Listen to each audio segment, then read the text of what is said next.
Welcome to Neelavedan study centre. வணக்க நண்பர்கள். நம்ம இப்போ என்ன பார்க்க போறோம்னா டிஎன்பிஎஸ்சி குரூப் 1, குரூப் 2, குரூப் 4ஓட தமிழ்நாடு சமுதாய வரலாறு அவுட் சோர்ஸ் கா வெங்கடேசன் புக்கை தான் பார்க்க போறோம். பார்க்கறதுக்கு முன்னாடி இந்த வீடியோக்கு ஒரு லைக்கும் கூட ஒரு சப்ஸ்கிரைபும் அது கூட இருக்கிற பெல் ஐக்கன் அழுத்திட்டீங்கன்னா நான் போடுற ஒவ்வொரு வீடியோவும் உங்களுக்கு ஒன்றுக்கு ஒன்றே காட்டிடும். வாங்க நண்பர்களே, வீடியோக்குள்ளே போகலாம். போகிறதுக்கு முன்னாடி இது ப்ரீவியஸ் வீடியோ பார்க்காதவங்க பார்த்துட்டு வந்துருங்க, அப்போதான் ஒரு கண்டினியூட்டி கிடைக்கும். இப்போ வாங்க இரண்டாம் கர்நாடக போர் ஸ்டார்ட் பண்ணுவோம். இரண்டாம் கர்நாடக போர் எப்போனா 1749 1754 வரைக்கும். ஓகேங்களா? அப்போ 1449 54. முதலாம் கர்நாடக போர் எப்போ 1746 48 வரைக்கும். அப்போ ஒரு வருஷம் கேப் இருக்கு, அதை ஞாபகம் வச்சுக்கோங்க. அடுத்ததா ஹைதராபாத் நிசாம் வாரிசுரிமை போட்டி. ஓகேங்களா? ஹைதராபாத் நிசாம் வாரிசுரிமை போட்டி. அப்போ இரண்டாம் கர்நாடக போக்கு முக்கிய ரீசன் என்னன்னா ஹைதராபாத் தான். ஓகேங்களா? அதுல வாரிசுரிமை போட்டி. ஓகேங்களா? அப்போ ஞாபகம் வச்சுக்கோங்க. முதலாம் உலக போர் என்னது ஆஸ்திரிய வாரிசுரிமை போர்னு பார்த்தோம். இரண்டாவது ஹைதராபாத் நிசாம் வாரிசுரிமை போட்டி. ஓகேங்களா? அப்போ ஹைதராபாத்திலும் ஆற்காட்டிலும் ஒரே சமயத்தில் ஏற்பட்ட வாரிசுரிமை போட்டி ஹைதராபாத்லயும் ஆற்காட்லயும். ஓகேங்களா? ஆற்காடுனா கர்நாடகா. ஹைதராபாத்லயும் ஆற்காட்லயும் ஒரே சமயத்தில் ஏற்பட்ட வாரிசுரிமை போட்டி பிரெஞ்சு கம்பெனியும் பிரிட்டிஷ் கம்பெனியும் உள்நாட்டு விவகாரத்தில் நேரடியாக தலையிடுவதற்கான வாய்ப்பை வழிய வந்து கொடுத்தது. ஓகேங்களா? அடுத்தது ஹைதராபாத் நிசாமுக்கு பல பிள்ளைகள். நிசாம் உல் முல்க் 1748 இறந்தார். ஓகேங்களா? அதாவது முக்கிய ரெண்டு பாயிண்ட் முக்கியம். அதாவது இரண்டாம் கர்நாடக போருக்கு என்ன முக்கியம்னா 1749 55 வரைக்கும். ஓகேங்களா? அது 54 வரைக்கும். 1749 54 வரைக்கும் இந்த இயர் முக்கியம், ஞாபகம் வச்சுக்கோங்க, மறந்துடாதீங்க.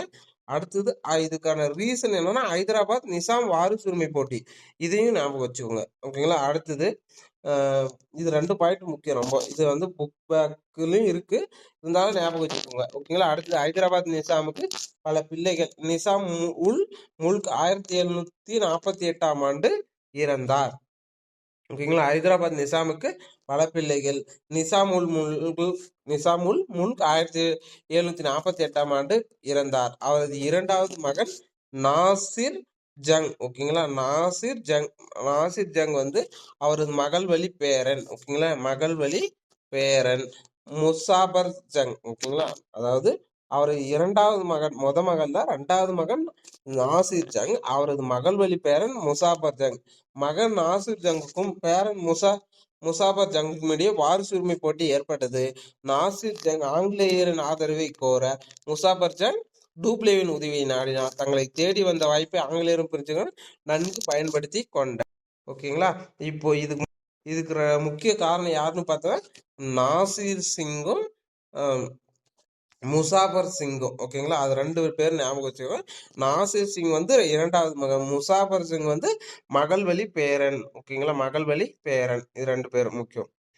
இதுல வந்து நாசிர் சிங் வந்து யாருக்கு ஆதரவுனா ஆங்கிலேயர், முசாபர் வந்து பிரெஞ்சு. ஓகேங்களா? அப்படி ஞாபகம் வச்சுக்கோங்க. அடுத்தது ஆற்காட்டு வாரிசுரிமை பிரச்சனை. ஆற்காட்டு நவாப் அன்வருதீன் எதிர்பாராத பிரச்சனையை எதிர்கொள்ள வேண்டியதாயிற்று. ஓகேங்களா? ஆற்காட்டு நவாப் அன்வருதீன் எதிர்பாராத பிரச்சனையை எதிர்கொள்ள ஆயிற்று. மராத்தியரால் கைது செய்யப்பட்டு சதராவுக்கு கொண்டு செல்லப்பட்ட சந்தா சாகியை 1748 அவரது மகன் ராஜா சாஹிப் டூப்ளேவின் உதவியோடு தந்தையை சதரா சிறையிலிருந்து மீட்டார். ஓகேங்களா? அதாவது என்ன சொல்றாங்கன்னா ஆற்காட்டு நவாப்பான அன்வருதீன் எதிர்பாராத பிரச்சனையை ஒன்று எதிர்கொள்ள வேண்டியதுன்னு சொல்றாங்க. அதாவது மராத்தியரால் கைது செய்யப்பட்ட சதராவுக்கு கொண்டு செல்லப்பட்ட சந்தா சாஹிப்பை. ஓகேங்களா? சந்தா சாஹிப்பை அவரது மகன் ராஜா சாஹிப், அதாவது அன்வருதீன் வந்து ஆற்காட் நவாப். ஆனா மராத்தியால் கைது செய்யப்பட்ட சதராவுக்கு கொண்டு செல்லப்பட்ட சந்தா சாஹிப்பை வந்து 1747 அவரது மகன் ராஜா சாஹிப் டூப்ளியன் உதவியோடு தந்தையை சதரா சிறையிலிருந்து மீட்டார். சிறையிலிருந்து விடுதலை பெற்று திரும்பிய சந்தா சாஹிப் அன்வருதீனுக்கு பதில் ஆற்காட் நவாப்பாக வேண்டும் என்று உரிமை கோரினார். ஓகேங்களா? அதாவது பிரெஞ்சுக்காரங்க வந்து என்ன பண்ணிக்கிறாங்கன்னா அன்வருதீன் தான் வந்து முதல் கர்நாடக போர்ல சப்போர்ட் பண்ணல. அதனால சந்தா சாஹிப் வந்து ஆற்காட் நவாப்போட ஆகட் நவாபோட தம்பியோ அண்ணனோ, ஓகேங்களா. அவரு வந்து என்ன பண்ணிருக்காருன்னா, மராத்தியால் கைது செய்ய போயிட்டு இருக்காங்க. அதுக்கப்புறம் தான் அன்வர் இது வந்திருக்காரு. அதனால அவரோட மகன் ராஜா சாஹிப் வந்து டூப்ளேவன் உதவினால அவரை மீட்னால எனக்கு திருப்பணும் ஆர்காட் நவாப் வேணும்னு உதவி வரீங்க. இதன் காரணமா அன்வருதீனுக்கும் சந்தா சாஹிப்புடைய வாரிசுரிமை போட்டி உருவாயிற்று. இப்போட்டி என்பது சந்தா சாஹிப்பின் டூப்ளே உதவியை நாட அன்வருதீன் ஆங்கிலேயரின் ஆதரவை கேட்டார். தங்களை தேடி வந்த வாய்ப்பை இரு எதிரிகளும் பயன்படுத்தி கொண்டனர். எனவே ஹைதராபாத் ஆர்காட் வாரிசுரிமை போட்டிகள் இரண்டாவது கர்நாடக போருக்கு காரணமாயிற்று. ஓகேங்களா.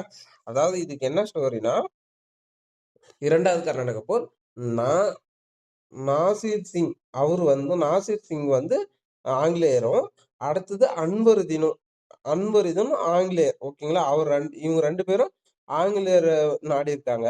இங்க முசாபர் சிங்கும் சந்தா சாஹிப்பும் பிரெஞ்சுக்காரர், ஓகேங்களா. இது ரெண்டும் முக்கியம். இவங்க ஏன்னா யார் யார் கூட இருந்தாங்கன்றது, இதுக்கு என்ன ரீசன்ன்றத நீங்க நான் படிச்சுட்டு வந்ததை அதாவது இப்போ நான் சொன்னதை நீங்க ஞாபகம் வச்சுக்கோங்க, ஓகேங்களா. அடுத்தது போரின் போக்கு ஆம்பூர் போர், ஓகேங்களா. டிஎன்பிஎஸ்ல ப்ரீவியஸ் இயர் கொஸ்டின் ஆம்பூர் போர் கேட்டிருக்காங்க. 1749 ஞாபகம் வச்சுக்கோங்க. அதாவது சென்னை போர், அதாவது அடையார் போர்னு சொல்லுவாங்க.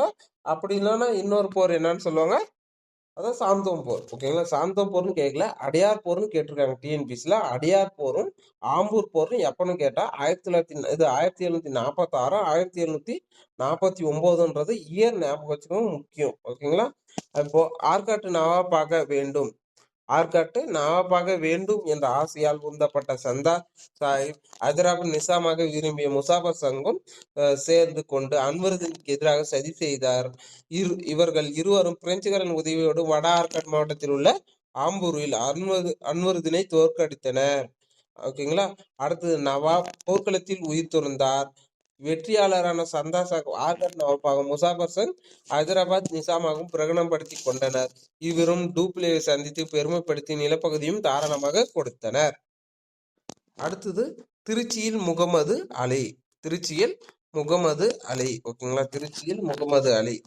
அடுத்தது பெருகி வந்த பிரெஞ்சுக்காரர்களின் செல்வாக்கை கண்டு பொறுக்காத ஆங்கிலேயர் ஆற்காட்டு விவகாரத்தில் தலையிட்டனர், ஓகேங்களா. போரின் போது அன்வருதீன் இறந்த பின் அவரது மகன் முகமது அலி, ஓகேங்களா. அன்வருதீனோட மகன் யாருன்னா முகமது அலி திருச்சிக்கு தப்பி சென்று விட்டார். அந்த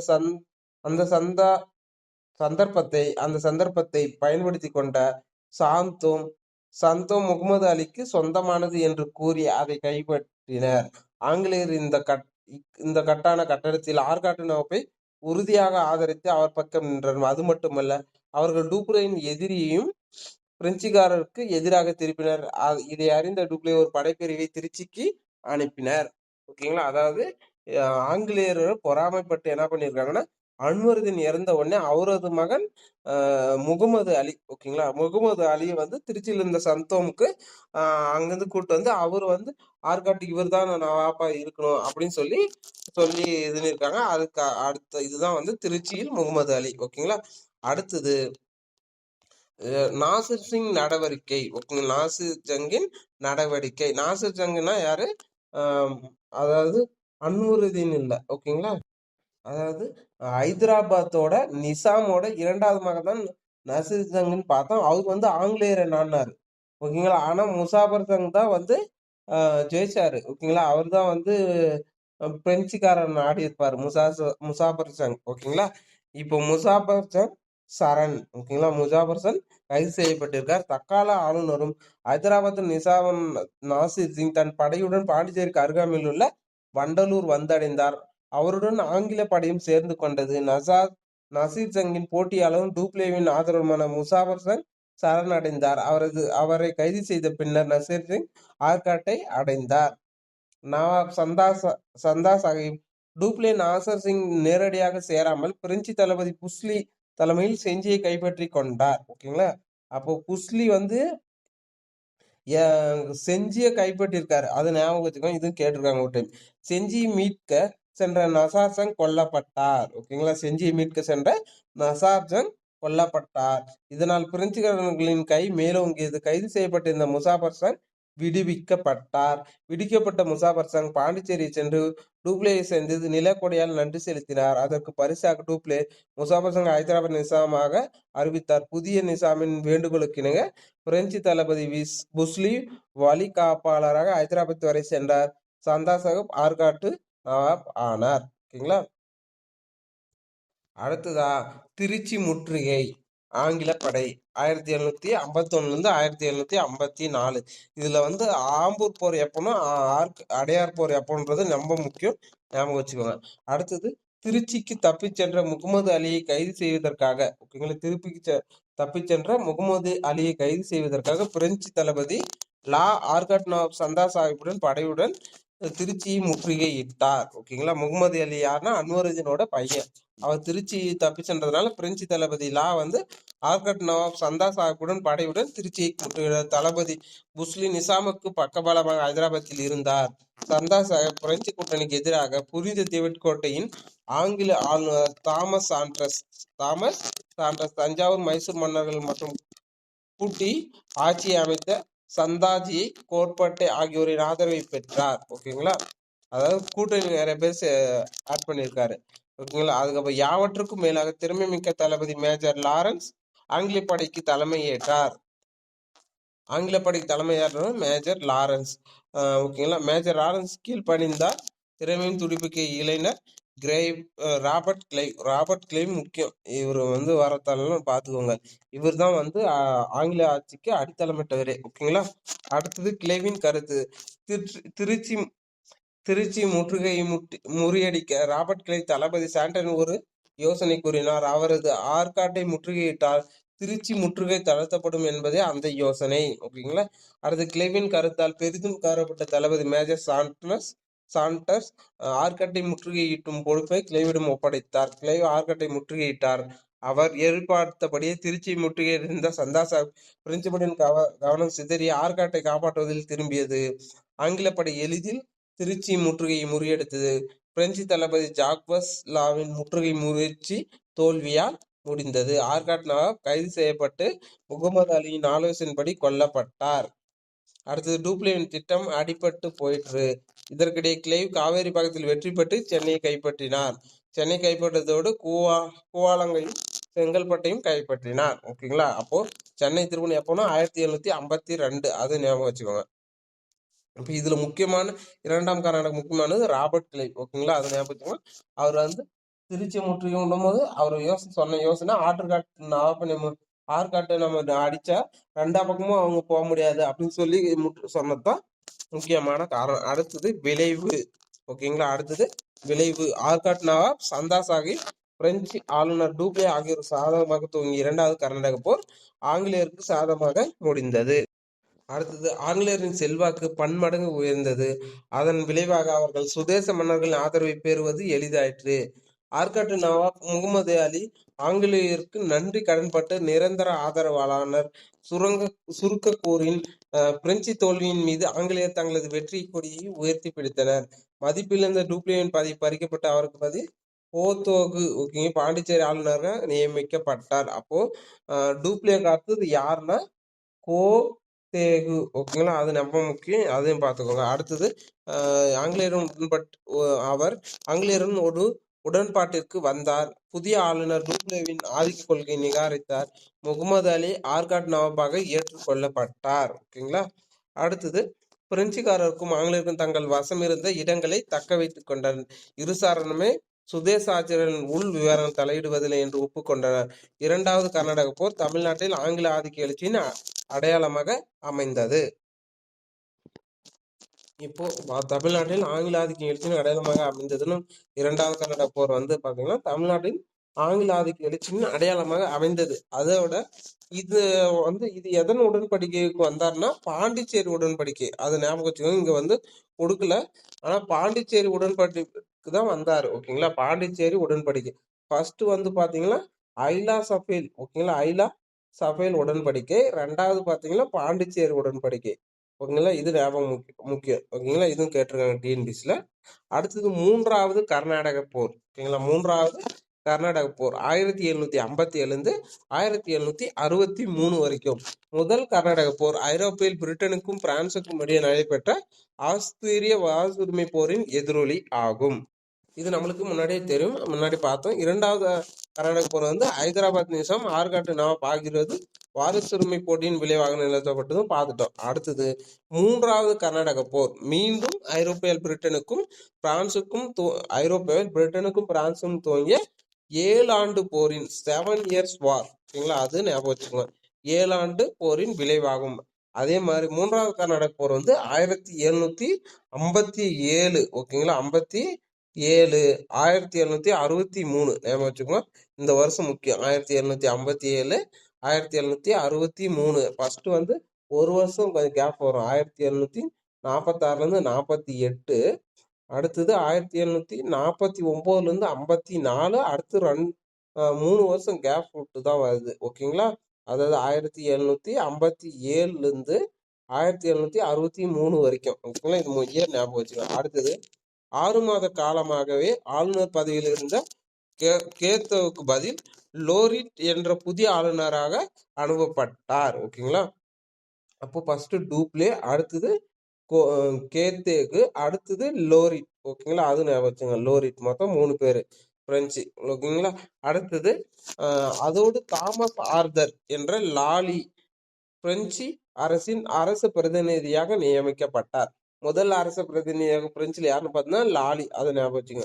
இவர் 2 முக்கிய நோக்கங்களை நிறைவேற்றுவதற்கான அதிகாரங்களை பெற்றிருந்தார். பாண்டிச்சேரி நிர்வாகத்தை சீரமைத்தால், ஆங்கிலேயரை இந்தியா விட்டு வெளியேற்றல், ஓகேங்களா. அப்போ லாலிக்கு வந்து 2 முக்கியமான நோக்கம் கொடுத்துருக்காங்க. 1 பாண்டிச்சேரி நிர்வாகத்தை சீர் செய்யணும், 2வது ஆங்கிலேயர் இந்தியா விட்டு நீக்கணும் அப்படின்னு சொல்லி கொடுத்தாங்க. அதனால 1758 பாண்டிச்சேரி வந்தடைந்த லாலி அவருக்கு அளிக்கப்பட்ட பொறுப்பை நிறைவேற்ற முற்பட்டார்.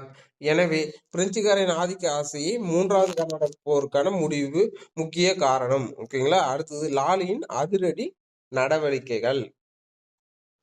1748. லாலியின் அதிரடி நடவடிக்கைகள் 1748 ஞாபகம் வச்சுக்கோங்க. அடுத்தது சூறாவளி சுற்றுப்பயணம். லாலியிடம் வீரமும் நேர்மையும் இருந்த அளவுக்கு விவேகம் இல்லை, ஓகேங்களா. லாலியிடம் வந்து வீரமும் நேர்மையும் இருந்துச்சே தவிர அவரோட விவேகம் இல்லைன்னு சொல்லியிருக்காங்க. அவர் ஒரு முன்கோபக்காரர், யாருடைய அவசியம் ஏற்காதவர், யாசாதிக்காரரால் எதையும் சாதிக்க முடியும் என்று நம்பினார். அடுத்து பாண்டிச்சேரியின் அரசு பிரதிநிதியாக ஆட்சி பொறுப்பேற்ற உடனேயே அதிரடி நடவடிக்கைகளை மேற்கொண்டார். முதல் நடவடிக்கையாக ஆங்கிலேயர் வசமிருந்த புனித டேவிட் கோட்டையை கைப்பற்றினார், ஓகேங்களா. புனித டேவிட் கோட்டையை எப்ப கைப்பற்றினார்னா அது வந்து 1758. அதன் பின் தஞ்சாவூருக்கு விரைந்து சென்று கடன் பாக்கியை வசூலிக்கும் முயற்சியை தீவிரப்படுத்தினார். நாகூரை கைப்பற்றி சூறையாடினார். திருவள்ளூர் சென்ற லாலி அங்கு கொள்ளையிட எதுவுமின்மையால் அங்கிருந்த கோவில் பூசாரிகள் 6 பேரை தூக்கிலிட்டார். இவரது மூர்க்கத்தனத்தால் மக்கள் வீட்டை விட்டு வெளியேறினர். சூறாவளி சுற்றுப்பயணத்தை முடித்து கொண்டு லாரி பாண்டிச்சேரி திரும்பினார், ஓகேங்களா. இதுல முக்கியம் ஒண்ணு பாத்தீங்கன்னா, இங்க வந்து பாத்தீங்கன்னா டேவிட் கோட்டை, அதாவது கர்நாடக போர்ல டேவிட் கோட்டை ரொம்ப முக்கியமா கருதப்பட்டிருக்கு, ஓகேங்களா. அடுத்ததா வந்து சென்னை முற்றுகை. பாண்டிச்சேரி திரும்பிய லாலி சென்னை முற்றுகையில் தீவிரமாக இருந்தார். பாண்டிச்சேரி திரும்பிய லாலி சென்னை முற்றுகையில் தீவிரமாக இருந்தார். பிரெஞ்சு தளபதி புஸ்லியை ஹைதராபாத்தில் இருந்து புறப்பட்டு வருமாறு பணிந்தார். பாண்டிச்சேரிக்கும் சென்னைக்கும் இடையே உள்ள பல இடங்களை கைப்பற்றிய பின்னர் லாலி 1758 டிசம்பர் 14 சென்னையை முற்றுகையிட்டார்.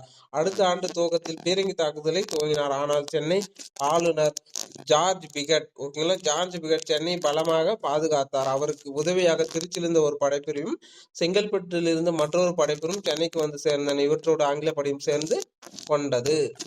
அப்போ இதுல முக்கியம் பார்த்தீங்கன்னா சென்னை ஆளுநர் வந்து ஜார்ஜ் பிகட், நல்லா ஞாபகம் வச்சுக்கோங்க, ஓகேங்களா. ஜார்ஜ் பிகட் வந்து 3ஆம் கர்நாடக போர் அப்போ முக்கியமா இருந்திருக்காரு. அதாவது அப்போதான் 3ஆம் கர்நாடக போர் சென்னை முற்றுகையிடும் போது அப்போ ஆளுநராக இருந்தவர் வந்து ஜார்ஜ் பிகட் ஞாபகம் வச்சுக்கோங்க. அடுத்தது லாலி வேறு வழியின்றி சென்னையை முற்றுகையை விலக்கி கொண்டார். வேறு வழியின்றி வந்து முற்றுகையை விலக்கி கொண்டார். இம்முற்றுப்பெறா முற்றுகை லாலின் பெருமையை வெகுவாக குறைத்து விட்டது, ஓகேங்களா. அடுத்தது வந்தவாசி போர்.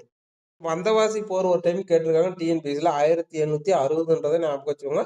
வந்தவாசி போர்ன்றது வந்து 1760 ரொம்ப முக்கியம், ஞாபகம் வச்சுக்கோங்க. அடுத்தது 3வது கர்நாடக போர் தென்னிந்தியாவுக்கு வெளியும் பரவி இருந்தது. ஓகேங்களா. 3வது கர்நாடக போர் வந்து தென்னிந்தியாவுக்கு வெளியவும் பரவி இருந்தது. ஆங்கில படை வங்காளத்தில் பிரெஞ்சு குடியிருப்பு சாந்தி சந்திரா நாகூரை கைப்பற்றியது. ஓகேங்களா. ஆங்கில படை வங்காளத்தில், அதாவது வங்காளத்துல வந்து சந்திர நாகூரை கைப்பற்றியது வந்து 1754.